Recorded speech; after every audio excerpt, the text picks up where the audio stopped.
Starting your window tint business without a clear plan could cost you time and money. Choosing the right setup could be the difference between struggling to get by and building the successful business you've always dreamed of. Is a storefront the secret to building a successful window tinting business? Or are you better off starting mobile or even from home? We're sharing everything you need to know: cost, pros and cons, and real advice from our experience. And so for those that don't know us, my name is Juan, this is my brother Alexis, and in 2019 we started a business that currently does over $3 million a year in revenue. And so now we're just gonna share what we learned along the way.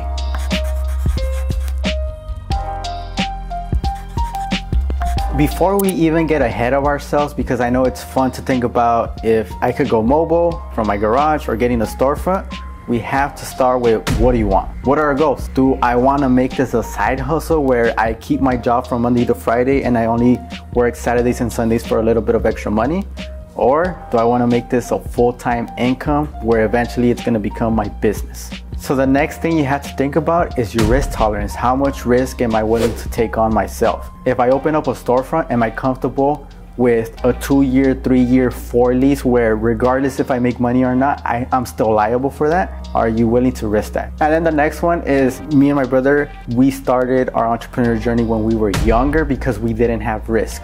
Right now, I have a wife and I have a newborn. So me starting a completely new business where I'm liable for rent and utilities and sales and whatnot, it's a little bit harder for me to take risk as I get older. So the younger, the better.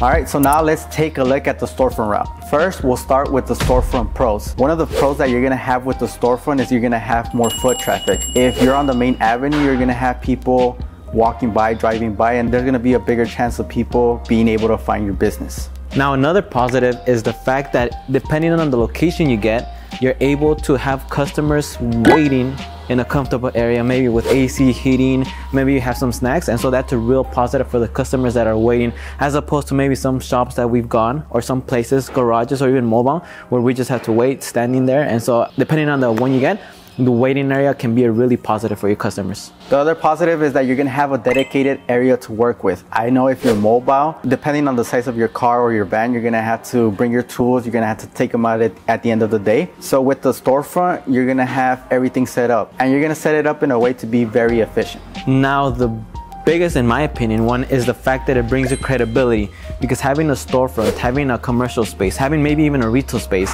it allows you to get that credibility that otherwise you may not have. So instead of maybe the customer going to a garage, which can seem a little bit sketchy, or maybe mobile, having a warehouse does bring that credibility. At the same time, you could use it for, your marketing, your, logos and whatnot. So, but it does bring a lot of credibility there. The next pro is that you're gonna be protected from the elements, especially with window tinting, where if you get dirt on the window, it messes up the whole job. In a warehouse or in a controlled environment, you're gonna be protected from the sun, from the wind, from dust, and from rain. So it's a better option if you wanna have everything controlled. At the same time, it allows you to be more efficient, because you could have people scheduled back to back, one scheduled at 1, the other scheduled at 12, the other one scheduled at 11, 10. So you could have them back to back and become more efficient, as opposed to maybe having to drive to different locations. Now we're gonna talk about the cost of operating from a storefront. The next con that you're gonna have is you're gonna have rent and utilities. So especially if you have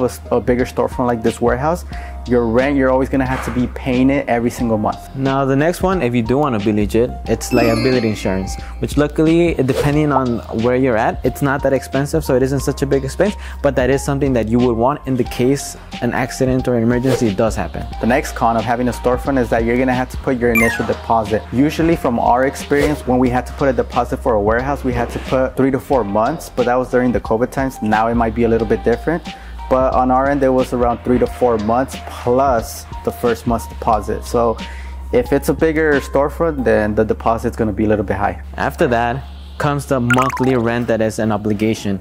So whether you're paying $2,000, $3,000, $4,000, $5,000 a month, and then whether you have that existing customer base or you have that income coming in, that's something that you're gonna have to pay for, whether you have customers or no customers. I would say pretty big con of opening a storefront.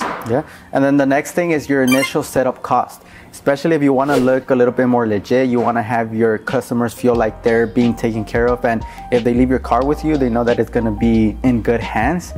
You're gonna maybe invest in flooring and paint and logos and your lobby. So that's gonna be an initial setup that you're gonna have to take care of. And then depending on where you're at, the zoning in your city may tell you that you cannot do window tint shops. Now, we've experienced where we've rented a warehouse before checking with the city, and we had to go through hoops and hurdles. We had to go through so much to try to get the right permits to our location that we did have. And that was in Inglewood. That was in Inglewood. Yeah. And it almost cost us the initial warehouse that we already moved. We already had all our equipment in place. And because we didn't check, it almost cost us a lot. So that's something we would recommend. I know we talked about storefronts versus mobile and garage, but within the storefronts, you're gonna have two options that you're gonna be able to have a shop in. The first option is an industrial building, and then the second one is a retail building. So let's break it down and show you the differences. So the first one is industrial building. Now with industrial building, as opposed to retail or other type of buildings, even office, I know that they do tend to be a little bit cheaper, anywhere from $1 to $2 a square foot, even higher. And I know we are in one of the most expensive areas. We're in Los Angeles, California, so it can get even more expensive than that. But in general, industrial building tends to be a little bit cheaper than other locations. Now at the same time, depending on the area where you're at, there might also be more supply. There might be more availability for those type of buildings. But I know in some areas where there's a lot of distribution, I know that industrial tends to go fast. It really just depends on the area, but in general, I would say, from my opinion, which could be wrong, that there are more supply for it. One of the things I will say is that, especially for the business of window tinting, where you're gonna be working in a car inside the building, industrial tends to be a little bit more lenient of you bringing in cars, so that's another positive. Now, one of the biggest cons that you are going to have is the fact that you have lower visibility. So people, when they drive by your street, they're really not going to know that you're there as a window tint shop. I would say the biggest drawback, there's no foot traffic coming in and out. And so you're really going to have to learn how to market through online, through Google, through Yelp, through, social media, through word of mouth. But that's going to be a drawback to that. So now we're going to talk about some of the pros for retail. And one of the biggest pros that you're going to have in a retail building is you're going to have higher visibility. You're going to have more foot traffic. Similar to when you're hungry and you're just driving by, you're either going to see a McDonald's or a Taco Bell or pizza. You're going to go in there not knowing beforehand that you wanted to go there. So some of the cons for the retail is that the rent is going to be a little bit higher. Now in retail, because there's more foot traffic, I know that a lot of the landlords, they know that they could charge a little bit more because you're gonna get more income automatically. The price that a lot of retail buildings are going for is $2 plus per square foot. And one of the other cons that you're gonna have with the retail building is that you may not be allowed to operate your window tinting business, because I know that some of the landlords, they're a little bit picky of you bringing in a car because it might mess up the floor. So that's something else you have to look to. So now that we talked about the pros and the cons between industrial and retail, now we're gonna share how we can get customers for each one. So starting off with the retail, one of the best ways you can get customers is through social media. The next best way is through your website. So if you have your website on lock and then you have your details, your prices, what you offer, if people Google window tinting, they come across your website, you're gonna be able to get customers through there. And the next thing is by opening up a Google My Business and a Yelp. Because from past experiences, if I get a flat tire and I search tire shop near me, a lot of searches are gonna appear. And similarly, if you open up a Google My Business and a Yelp and someone puts window tints, there's a higher chance that you're gonna appear there.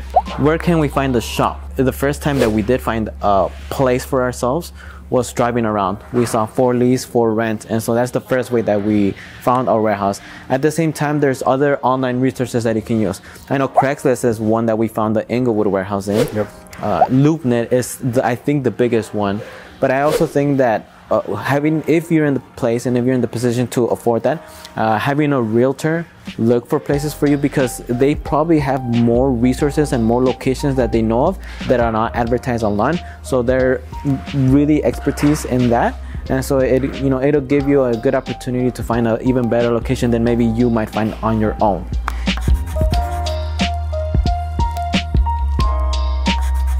Well, now you might be asking yourself, well, having a storefront is all good and dandy, but what if I don't have enough money to get a shop? Well, the next big option is a garage. So now there's a lot of benefits to working from your garage. You don't have to spend money on rent. And I think that's the biggest one. You're already spending money on it, whether it be through rent or through your mortgage. And so just working from there eliminates that rent that you need. Yeah, and similarly to having a storefront, if you have a garage, you're gonna have a dedicated space to work on cars with. It doesn't matter the size, you could set up your tools however you want and you're gonna be more efficient. Now another one, which we're no tax experts, if you use your house for certain business purposes, you may be able to write it off as an expense. Yeah, with flexibility, another pro, it's again depending on what you want. If you want to have a side hustle or you want to take it legit, you're gonna have the flexibility. If you just want to work weekends, your shop could just be there for it to be operating during the weekends if it's in your garage. Now there are some cons to operating from your garage. One of them is the fact that you have limited space. Now in general, garages tend to fit only maybe 2 cars, 3 cars max.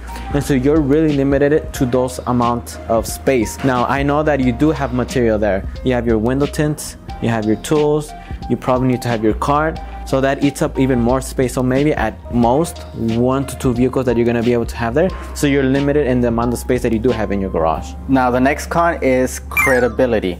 Me as a customer, if I go to another person's house to get my windows tinted, there's more of a 50-50. I know if it's a bigger service like paint protection film, then yes, I'm gonna be a little bit skeptical. But for the most part, you are gonna have some people that they're not gonna wanna do business with you just because you're operating from your garage. Now the last one, and I think the biggest con, is the fact that you will not have privacy because people are gonna know where you live. If privacy is a really big thing for you, I don't highly recommend this option. Now, you won't pay rent, but then you lose that privacy, which personally I wouldn't want to lose. You might get those stalkers too, so. Yeah. Also, now you might be also asking yourself, well, I don't have enough money to get a storefront and I don't have a garage because maybe I operate or I live from an apartment. Well, the next best option is going mobile. Now for mobile, you don't have any rents, so that's the biggest pro, in my opinion. The next one is you're gonna have low costs. Again, you're not gonna have utilities, you're not gonna have monthly rents, so your costs are gonna tend to be lower. I know you're gonna have some costs relating to your travels and then keeping up your vehicle, but costs tend to be on the lower end. But if you wanna do a side hustle, you're gonna have the flexibility. You're always gonna have it for yourself, so whenever you wanna work, you're gonna have access to it, so you don't have to be paying any cost. And it could be flexible. Now, one of the biggest pros in my opinion is the fact that it adds a lot of convenience to the customer. So much that you could probably charge even more because now you're going to their location. So they don't have to come to your shop or your garage. Now you could say, you know what? We offer this extra service where we'll come directly to you. You don't have to move anywhere. You don't have to move a muscle. We'll come to you. And because of that, we could charge a little bit more. And for the right people, you can charge more because for us, that's one of the things that we did at the very first time is that we had someone come to our warehouse to window tint. And if they would have charged a little bit extra, we probably would have paid it because then we wouldn't want to take our time to go to a shop, wait and then come back. So as they were window tinting our cars, we were just working. Yeah. So it added a lot of convenience and we would have paid a little bit extra. So it does add a lot of convenience to your customer. And with that, you could probably charge a little bit more, if not quite a bit more for the right person. Yeah, and one of the next pros is that you're gonna have a driving billboard. If you have a nice car or even if you have a van, you're gonna be able to wrap it. You could do your logos, you could put your phone number, your details on the windows as a sticker, and people are just they're gonna be curious if they see a sticker that I'm like, they might ask themselves, what do these guys do? So they're gonna research. So there's a higher chance of you getting a customer if you have a car with your information on it. Now there are cons to being mobile. One of them are the working conditions, because you may live in extreme heat and or extreme cold, but because you're mobile, you don't have any structure to protect you, so either you're gonna suffer in the cold or in the heat. And the next con, similarly to operating from your garage, is your credibility. I know it's gonna be very dependent on the vehicle you drive. That's how most people think. Whatever you drive, if it's a beat up car and it's dirty, the inside has trash, it has wrappers from food, people are not gonna take you seriously. So whatever car you drive, it could be a little bit old, but just try to keep everything clean and professional. Now another con to it are the vehicle repairs / mileage that you're gonna have to put on your car, because being mobile means you do have to drive to the customers, meaning more miles, meaning more repairs, meaning gas, meaning more expenses. Probably your insurance is gonna go up. In that sense, there's quite a bit of cons to being mobile. And then the last one, which I think is the most important, at least for me, is not having restrooms. because personal experience, I remember I used to work in sales, and in sales, you're out and about going, knocking door to doors. And there was times that I didn't have restrooms. So there was times that, for example, one story, I remember I went to a Taco Bell, the door didn't close, and I'm like, screw it, YOLO, I have no other option. So I was there, and then people just came in and they're like, oh, my bad. So you're gonna have those experiences too. And you know, the other big one is carry toilet paper. Carry toilet paper, yeah, because I know when you went to, I think, well, running a marathon, there was no toilet paper. So you had to use alternatives to that. My shirt. Yeah. So one of the things to mention is that some people decide to stay mobile. They don't want to get a shop to get those other expenses. So an alternative for getting a shop is they get a Sprinter van and they're able to simulate a working shop condition. From what we've seen and some other businesses I've seen them do is they use the Sprinter van as a mobile shop, because in that Sprinter van, you know, for one, you add the convenience to your customer, which adds value, which means you could probably charge them a little bit, if not a lot more. And in the Sprinter van, it gives you the space and room to have your materials there. At the same time, I have seen some Sprinter vans with generators that allows you to have cutting machines, which adds efficiency to it. Essentially, the Sprinter van works as a mobile shop. And so that is a great alternative if you don't want to have that commitment to a rent or to being just stuck in one place.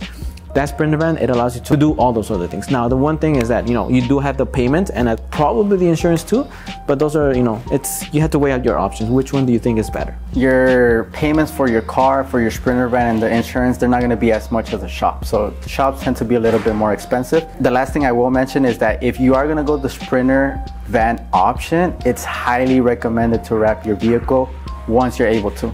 In the beginning, it's not necessary. You could just put a simple decal sticker, but eventually I would recommend for you to get your car wrapped. That way, whenever you're driving, people are always looking at your business. Similarly to having a shop, when you either are in a garage or you're mobile, you could get customers in a similar way. One of them being social media, which I know nowadays a lot of shops, a lot of businesses are using social media. A lot of businesses use social media solely to grow their business. We've seen some big social media accounts that's all they do, and that's how they grow. They build that one-on-one credibility. They build that, you know, familiarity with their customers, and so they use social media. Yeah, and the next option is having a website. Again, having a website, just to have it, is really important. It doesn't have to be the best of the best, but just having a few pictures of your work, your phone number, some type of information, so that way the customer could get in contact with you. That's all you need. You don't have to go all out. You don't have to spend thousands of dollars on a website.